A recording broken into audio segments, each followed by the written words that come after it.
ñëw na si li nga xamante ne moo di mbirum Farba Ngom Farba Senghor laa naroon wax Farba Ngom ak ki nga xamante ne moo di Tahirou Sarr. à chaque régime son Farba. Voilà mais léegi dañuy ñëw si Farba Ngom ak ki nga xamante ne moo di Tahirou Sarr mu nekk ñaari dossiers yoo xamante ne autour de soupçons de détournement et de blanchiment de fonds la fonds yi ñu estimé ko à hauteur de 125 milliards de francs CFA maintenant nag ñëpp di laaj mbir mi nag fan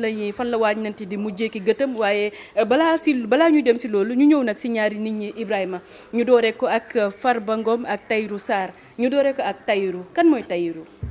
Tahirou Sarr de benn waay la ndeysaan bu. pourquoi le ndeysaan. ndeysaan mooy ñu bëri xamuñ ko woon quoi. Ah d'accord. xamuñ ko woon par le hasard des choses et de la vie donc ci lañ ko projeté au devant de la scène mais c'est un homme d'affaires discret boo xam ne ñu bëri xamuñu ko woon avant l'affaire des 94 milliards je crois que man mii sax ci laa njëkk a dégg turam donc mu dëkk dans la région de Matam donc nekk un homme d'affaires prospère nag car macha allah donc ñu moo ko ki nga xam ne moom mooy Farba Ngom ñu bokkoon nag ay affaire li xale yi naan business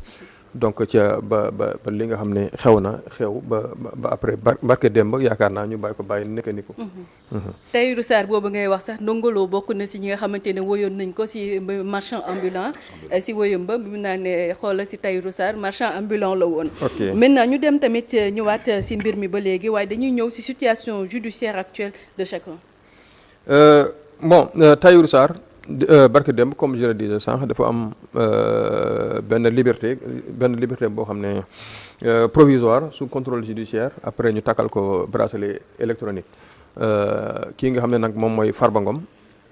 juge bi dafa décidé woon moom tamit mu am même sort bi am liberté provisoire am ak bracelet électronique donc mais après le procureur a interjeté appel donc ce qui est tout à fait son droit nag il a interjeté appel te waxoon naa ko fi je crois il y a 2 ou 3 semaines que quand le parquet interjette appel donc la personne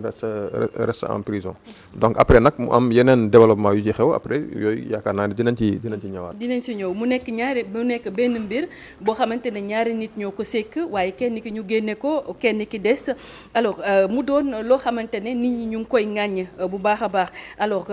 est-ce que mën nga ñu ñëw aussi traitement différence boobu nga xamante ne noté nañ ko dans le traitement qui a quand même soulevé quelques interrogations. Oui effectivement c'est tout à fait normal que nit ñi am ci ay njaxare parce que ñoom ñaar dañu am seen destin dafa xawoon lié pratiquement ci même séquence temporelle bi lañ demandoo prison mënoon nañ demandoo sax benn jour bi mais pour Farba Ngom il y avait des préalables procéduraux parce que député la il fallait que ñu lever son immunité nangam donc alors que donc yaakaar naa ne moo ko kii mënoon nañ dugg kaso dans ci même jour bi parce que dañu kii moo fay kii te liñ leen di toppee alal boobu noonu donc ñu jàpp ne en tout cas li ñu doon def noonu normalul donc ñu tuddee ko association de malfaiteurs donc quand tu dis association de malfaiteurs c'est que vous êtes au minimum 2 maanaam lu mu néew ñaari nit la donc Farba Ngom la en tout cas ñi ci gën a fës mooy Farba Ngom ak Tahirou Sarr donc association de malfaiteurs présumés donc ñooñu bu ñu leen dugal dañ leen dugal ñoom ñaar bu ñu leen di génne dañ leen di génne ñoom ñaar mais maintenant ñu génne kii bàyyi kii donc loolu dafa indi woon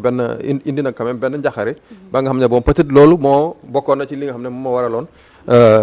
ministre de la justice def barke démb conférence de presse am boobu. terewul tamit askan wi di si àddu waaye si jamono ji lan moo nekk taxawaayu li nga xamante ne moo di avocat wu Farba Ngom. non avocat wu Farba Ngom yi ñoom depuis le départ boo seetloo ñoom même ligne de défense bi la rek ñoom nee nañu politique la waaw. nee nañu politique la nee nañu premier ministre Ousmane Sonko def ko tëkku woon bi mu doon def campagne électorale dem commune Farba Ngom dem ba ci dëkk Farba Ngom ne dama leen di xamal benn affaire ne Farba Ngom mi bii mooy sa dernière campagne électorale bu muy participer donc ñoom ba léegi nii daanaka jóguñu ci ligne politique ligne boobu c'est-à-dire que mbir mi li ci laxasu mooy wàllum règlement de compte politique maanaam dañu jàpp ne y a quelqu'un koo xam ne moom il a juré sur tous les 5 ne Farba Ngom bii mooy sa dernière campagne te mi ngi ci logique boobu ba léegi nii donc loolu ñoom varié wuñ ci donc ñu jàpp ne aussi dafa am benn traitement différencié boo xam ne moom daanaka moom mooy justifier li nga xam ne moom mooy seen argumentaire bi l'argumentaire comme quoi l'affaire est politique parce que nee nañu budul woon loolu walul am traitement différencié entre Farba Ngom ak ki nga xam ne moom mooy Tahirou Sarr. ñu tegoon leen loxo depuis avril 2025 ba tey jii ñu ngi janvier 2026 alors est-ce que mën nañoo xam lan lañ doon toppee ki nga xamante ne moo di Tahirou Sarr ak Farba Ngom. waaw li leen toppee de ay mbir yu xaw a complexe la nag parce que am na blanchiment de capitaux am na escroquerie sur deniers publics de ay évalué à ay 125 milliards. am na faux usage de faux am na aussi ni mu ko doon tuddee léegi association de malfaiteurs maanaam ay nit yoo xam ne dañoo déggoo pour def ay ñaawteef. léegi la mise en liberté de Tahirou Sarr est-ce que mënul nekk également synonyme de liberté définitive? Non, pas du tout nekkul ne dañ ko parce que liberté bi c'est une liberté provisoire. D'ailleurs dañ ko conditionné dañ ko defal comment dire contrôle judiciaire dafa takkal ko aussi li nga xam ne moom mooy bracelet électronique mais la procédure se poursuit. Donc ñu ngi wéy di def enquête juge d'instruction baa ngi wéy di def ay enquête donc bu jaree ñu yóbbu ko fi nga xam ne moom mooy devant le tribunal dañ ko yóbbu devant le tribunal bu fekkee nag amul lenn loo xam ne li ñu koy toppee aussi ñu décerné ko li nga xam ne moom mooy non-lieu mais en tout état de cause donc mi ngi këram ñu def ko sous contrôle judiciaire am ay kii yoo xam ne dañ ko teg ci ndoddam mais terewul enquête baa ngi wéy. balaa ñoo ñëw ci beneen laaj bi mais Ibrahima dañuy wax on parle souvent de liberté provisoire mais des libertés provisoires yu ci bëri yoo xamante ne parfois doo dellu lan moo koy waral. Bon, peut-être loolu je sais pas bon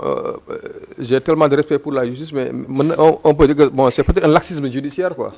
am na ñoo xam ne dañuy souvent bu ñu amee liberté provisoire rek c'est une liberté définitive surtout les politiques. li ñu gën a seetlu moom mooy les politiques. liberté provisoire égale wala ñi nga xam ne ils sont liés à des dossiers politiques liberté provisoire égale liberté définitive mais liberté provisoire dafa am ay conditions yoo xam ne boo leen violé normalement dañ la war a delloo fi ñu la jëlee woon. D'accord léegi est-ce que mën nga ñu wax si li nga xamante ne moo di dispositif boobee di port de bracelet électronique. waaw port de bracelet électronique de benn kii bu bees la parce que avant depuis jamonoy Abdoulaye Wade yaakaar naa y a un débat qui avait cours sur l'espace public mooy que les prisons sont surpeuplées maanaam prison yi li ñu fay dugal attanatu ko. donc mu nekk une bombe boo xam ne il fallait trouver ay alternatives donc ci alternatives yooyu bokkoon na Sénégal dafa modifier li nga xam ne mooy son code de procédure pénale permettre à ce que nit ki au lieu que ñu koy yóbbu prison mais ñu bàyyi ko ci biir mais takkal ko bracelet électronique boo xam ne dafay permettre à ce que ñu mën a contrôler ses mouvements parce que day am yaakaar na dispositif GPS ak yooyu pour ñu mën a di surveiller li nga xam ne moom mooy mouvement di xool fan lay dem ak ñan lay waxal. D'accord may fàttali ko bu Badara Gadiaga bi ñu ko nee interdiction de sortie à partir de 21h ak ki nga xamante ne moo di Ismaïla Madior Fall moom tamit ñu ne ko warul génn këram alors qu'il est professeur maintenant ñu fàttali rek si talaata bi nga xamante ne moom lañ génn ministre de la justice garde des sceaux am na ab point de presse boo xamante ne nag maanaam jàkkaarloo ak taskat xibaar yi boo xamante ne amal na ko di ñëw rek andi ay charge yu bees di ko teg si ndoddu kii di Farba Ngom est-ce que mën nga ñëwal si charge yooyu. waaw charge yooyu yaakaar naa ñëpp a ko déggandoo nee na dañ fekk ci bi ñu defee fuuy ci cellule am dañ fa fekk ñaari téléphone portable donc ñu ne ñaari téléphone portable yi doon na ci def ay jokkoo ak bitim réew doon na ci def aussi ay opération financière maanaam lu mel ne ay transfert d'argent ak yu demee noonu doon na ko utiliser aussi pour surveiller ay chantier donc maanaam mu mel ne ko xam ne daal mi ngi ci biti voilà nee nañ aussi daf ci doon partager ay documents judiciaires daf ci doon wax ak ay hommes politiques ak ay journalistes donc di partager ay documents yoo xam ne yu ñu waruloo partager la donc bon ak yeneen yoo xam ne bon loo xam ne moom nee nañu ay def ci doon xaw ma lan ay vidéos je sais pas quoi donc en tout cas des films pour adultes voilà des films pour adultes voilà donc yooyu yëpp lañ doxañoon ci point de presse boobu après ñu ne yooyu noonu mbir yu bees la loo xam ne mën na justifier de nouvelles poursuites donc loolu bon ci sama dégg-dégg donc loolu moo taxoon peut-être loolu moo indi woon traitement différencié bi ñu doon wax sànq maanaam ñu libéré kii après bàyyi kii parce que kii daa am yeneen yu bees yoo xam ne dañ ko war a toppee. mais est-ce que bees na nit ki yore téléphone si biir kii li nga xamante ne moo di prisonnier yore téléphone. bon lan la si yoon wax. en tout cas man ci li ma dégg depuis barke démb ba léegi il paraît que am na téléphone bu fa nekk. téléphone fixe boo xam ne dañu permettre à ce que prisonniers les détenus di ko utiliser donc pour les appels nationaux et pour les appels internationaux bu ci nekk nag am na tarifam loolu laa dégg mais j'avais toujours cru comprendre que ne nit moom booy dugg prison bu ñu la fouillé donc bu fekkee ne da nga yor ay téléphone portable dañ koy génne xaw ma nag est-ce que règlement bi ndax moom le règlement là est-ce qu'il s'est adapté à la nouvelle donne nga xam ne léegi ay téléphone portable ak yooyu parce que c'est un règlement xaw ma loi bi depuis kañ la xaw ma 81 la xaw ma 87 mais est-ce que prendre en compte par exemple le phénomène des téléphones portables ak yooyu mais en toute cause man je pense que yore ay téléphone cellulaire dans une prison moom je crois que su ma comprendre l'esprit de la loi donc loolu moom lu ñuy aaye la. waaw c'est important parce que booy dugg xooxaan dañ lay vérifier. lépp dañ lay vérifier. mais des fois bu ñuy def fouille dañ fay Seydina mu ngi koy wax keroog dañuy gis ay téléphones yu bëri yoo xamante ne dañ koy gis ba parfois tamit dañ fay gisaale ay mais même ñi seeti détenu man demoon naa am permis de visite di seeti détenu sax mais am na foo xam ne foofu ngay bàyyi sa téléphone doo dugg waaw téléphone bi même añ yi également bu ñu koy andi da nga koy joxe foofu voilà a fortiori quelqu'un koo xam ne nag vraiment mi ngi ci biir quoi. D'accord. Maintenant au-delà de la surveillance électronique yan autre alternative moom lañ mën a am balaa ñuy la yóbbu ndungu siin. waaw ba léegi rek. donc am na sursis moom da nga koy dégg maanaam ñu ne condamné à telle peine de prison mais avec sursis boobu mooy dafa dugg tant que deful beneen infraction bu defee infraction nag le sursis tombe donc am na les travaux d'intérêt général maanaam liggéeyal collectivité bi donc liggéeyal mairie liggéeyal voilà les collectivités publiques les hôpitaux publics wala les écoles ak yooyu donc loolu mooy les travaux d'intérêt général am na aussi l'amende mais amende alternative parce que amende alternative bokkul ak amende boo xam ne nit ki dañ ko